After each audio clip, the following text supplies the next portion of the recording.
Hey YouTube, shooting people. Quick comparison of two of the top polymer pistols out there, in my opinion, that are sort of in the affordable range. If you want to go a little bit more expensive, actually a lot more expensive, especially depending on where you live, you can put an H&K in here too. These are 9mm pistols. We have Smith & Wesson M&P and a Glock 17 Gen 4. These both fine firearms. You really can't go wrong with them. It really comes down to what you like, what fits you best, what feels good for you, what are the ergonomics like. Talk about, first of all, some basic things about functionality. Now, one thing you'll find on the internet, shocking, huh?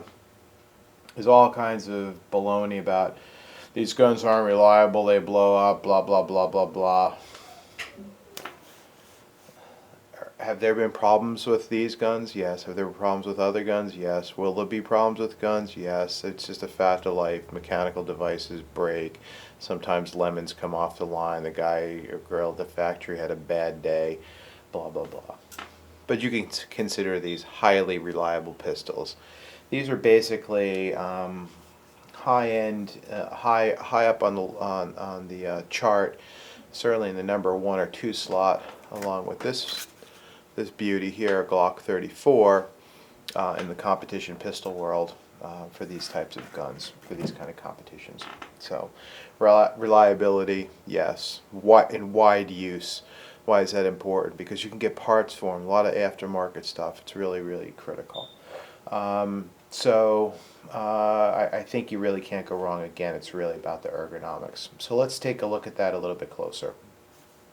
These guns have been safety checked off camera, so there's nothing in this magazine well here. All right, check your weapons, because I'm going to be handling these. I don't want anybody to have a little shit fit about, oh, you're not having muzzle control. You can't have complete perfect muzzle control when you're doing a demonstration video like this. This gun is checked, and if you think you can, you're an asshole. Yes, that's what I said. You are an asshole. So don't bother leaving comments to that effect. Slide down, striker, weapon safe. Okay. Since we're going to be throwing this bad boy in there every once in a while, let's take a look at this gun. Nothing in the chamber. So the Glock 34, to leave off camera for a minute, was also checked. So here they are. First of all, I'll just say I like them both, and I'll tell you why I picked up this gun momentarily. Okay, I like them both. I enjoy them both. They're fine firearms. Let's look at size. You can look up all the stats, but I think you can compare these size-wise. You will notice right away that these pistols are pretty much identical in size. A little bit hard to line them up, but let's do this, right? Right, they are safety checks. I'm putting my finger in front of the muzzle, but there's nothing I can do. It's hard to line them up otherwise. Identical, in my opinion. You know, if there's a difference, it's certainly negligible. Okay, so there's the length. If we look at the height, let's do it this way. Pretty much also identical. These guns these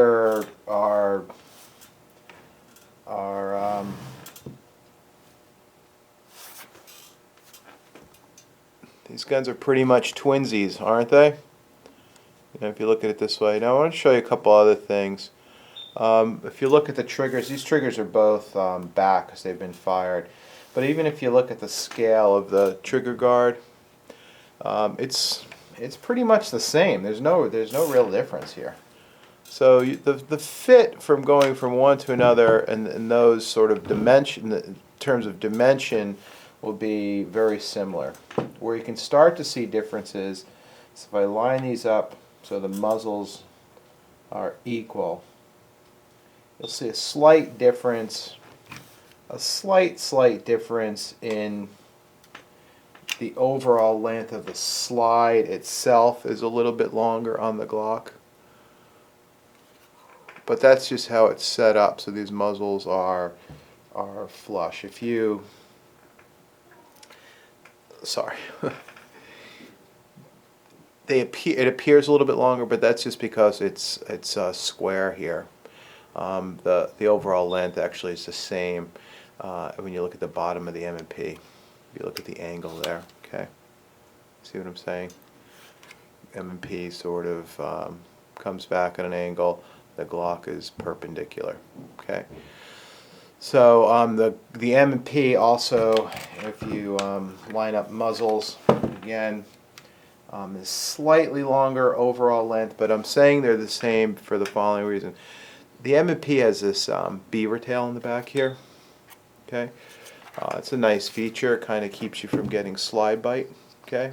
So your hand can't really get up there and get in the way of the slide where the slide can bite you. And we see that happening quite often in competitions where you get a weird grip on a pistol, particularly when people are holding a flashlight. This Glock, Gen 4, has interchangeable back straps like the M&P does as well. But you can see one thing on a Gen 4, little ridge here. You can barely make it out right here.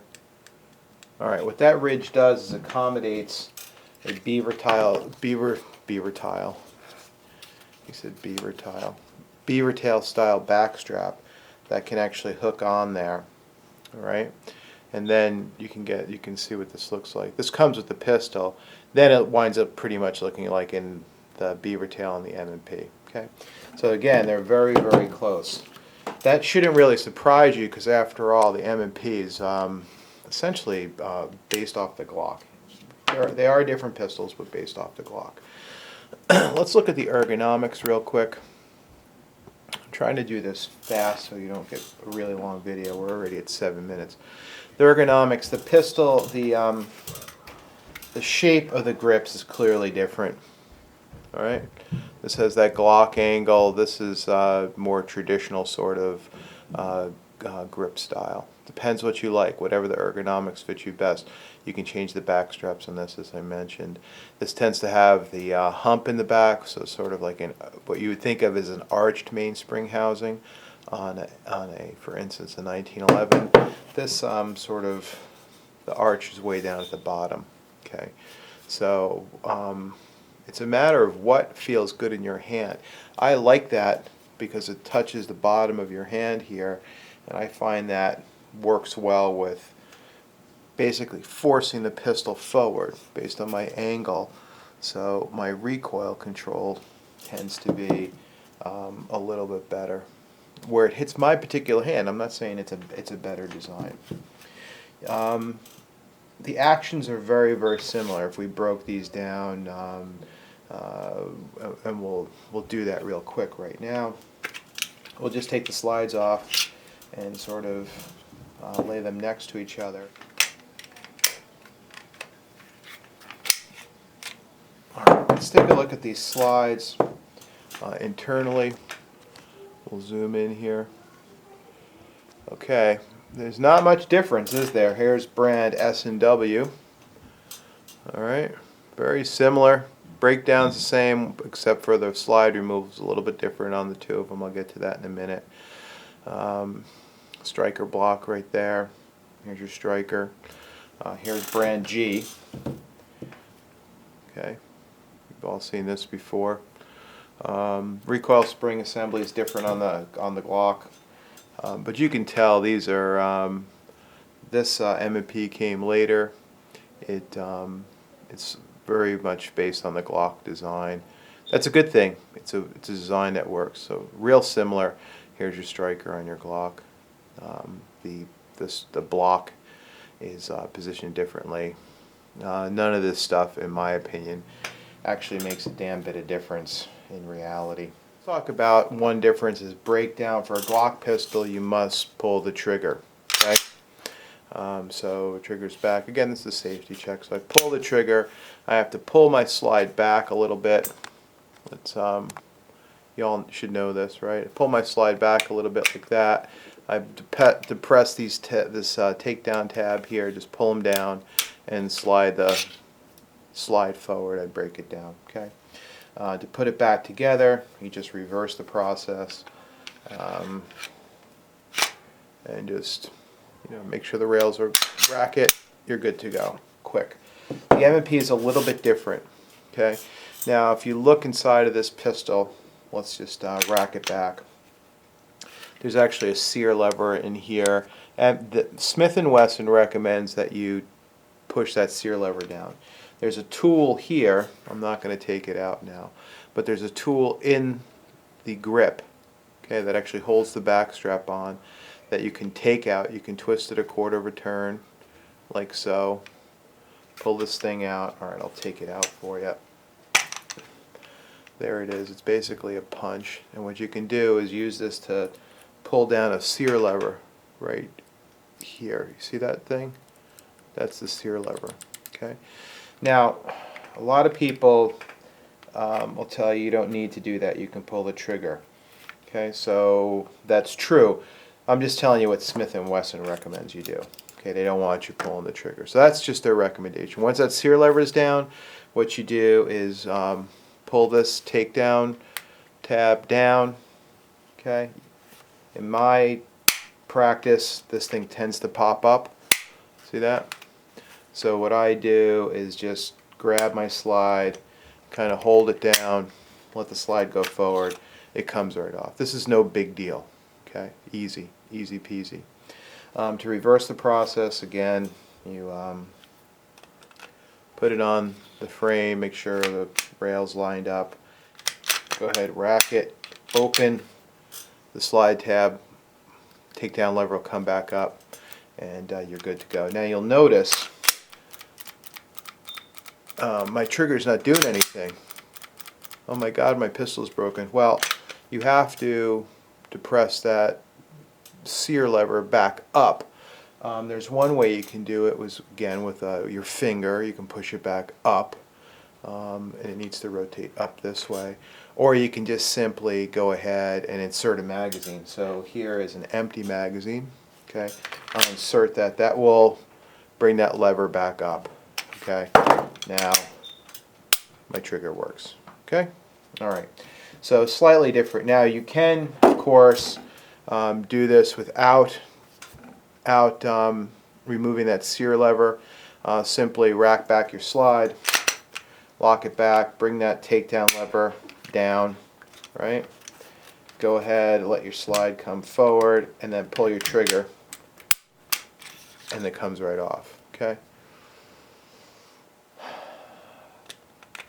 I'm just telling you what the manufacturer recommends. Okay. Don't get all pissy. Okay. There you go. All right. So slightly more, I don't know, slightly more differenter. So the pistols are real similar. I think in terms of things like the magazine release, the M&P magazine release is very ergonomic. It sort of sits where your hand would sit. So when I grip my pistol, I'm in the web of my hand here. I come around, I grip my pistol, my thumb sits on that. Okay, it doesn't stick out real far. Sometimes you got to really press it, but it works. Again, empty magazine. When you depress it, magazine pops out. Okay. The Glock on the Gen 4s is this big blocky thing, very much Glock style. We have an empty Glock magazine. For my hand with a medium back strap on here, this thing really is in a slightly better position for me in my hand. You notice what I'm saying to you is my hand, for me. Okay, that's the difference between the pistols, in my opinion. Is really what it comes down to. They're both fine firearms. There is an issue, in my opinion, with, let's talk about other things. Serrations, you got your basic Glock serrations here. It's only serrated on the back. These work, no problem, right? Plenty grippy. I do like the serrations on the M&P. I think they look pretty cool, this fishtail kind of design. They're real grippy, more grippy than the Glock. They're kind of angled forward, real good. It has a tactical rail, as does the Glock. Okay, so these are super comparable, excuse me, in every way, shape, or form. One issue is magazines. I tend to like Glock magazines better. I think Glock makes some of the best production magazines out there. This is a 10-rounder because I live in Massachusetts. These things are super friggin' durable, so that's polymer, and then inside of the polymer is a metal case, super sturdy. The M&P magazines, particularly the 10-rounders, I don't know. I'm not a big fan. It's got this big plastic part here. It's 2 pieces. I don't know. Do I have a real reason for saying that other than I just don't like it? I don't think this is necessarily a fault of the magazine itself. I think it's really an issue of the 10-rounder. So in other words, it's kind of the fault of the state, right? Some people say the 10-rounders, even for the Glock, are not as good as the 17-rounders. I don't know. They seem to be pretty good. Both these guns will serve you well. You can carry them, believe it or not. They're large, but a lot of people carry them every day. You might want to go down to a Glock 19 or the M&P Compact for concealed carry. Certainly, none of them are as large as the big brother Glock 34, which really becomes a large-looking pistol, much longer. But it's special. You know, this is purpose-built for competition, not really for carry. I guess you could carry it. If I read this page right, I believe Bob Vogel carries one of these. He is a cop, so what can I tell you? Grippiness of the grips, I think the Gen 4 grip is better than the M&P grip. The stippling on the M&P grip, you can't see it right now because I have it on with grip tape all over it. It's not nearly as grippy out of the box. Truth be told, I think you need skateboard tape on this guy, or grip tape, or you also need it on here too. I just haven't put it on there yet. And it would look something like this, right? That gives you plenty of grip, right? That's about it. What else can I say? The stock sights are pretty much the same. You know, here's the Glock sight set up. Here's the M&P set up. They're not night sights. I don't know why you can see that. But, yeah, I don't think that's a real issue. Just out of the box, it's sort of what they come with. They're comparable, in my opinion, depending on what you're going to do with these. A lot of people just change them out. These are a little bit more difficult, actually a lot more difficult to change out than the Glock sights. These Glock sights, by the way, are polymer. These are metal. So you can make an argument about which one's more robust. That's what I got to tell you. You can't go wrong. These are 2 fine pistols to look at. If you bought either one of these, M&P has a really good deal. They have an M&P range kit, which is I bought this in. It comes with the gun, 3 magazines, magazine carrier, a double magazine carrier that you can put on your belt, and a holster. Those are Blade Tech products. So you can buy this and go shoot IDPA right away. Not so much USPSA, you're going to need more magazines. Glocks tend to come with 3 magazines, but nothing else. So the range kits for Massachusetts are like $525 new. That's pretty hard to beat. So Smith & Wesson's really bringing it on in terms of price. That beats the Glock price. Why would I buy this pistol after I already have this pistol? Well, the reason is because I have this pistol, right? So the idea is, you know, getting used to that form, right? That one sort of type of gun is, in my opinion, you know, really valuable. So the Glock 34 feels a lot like the Glock 17 except for length and of the slide. In fact, the frames are identical. So I don't think you can make much of an argument about that.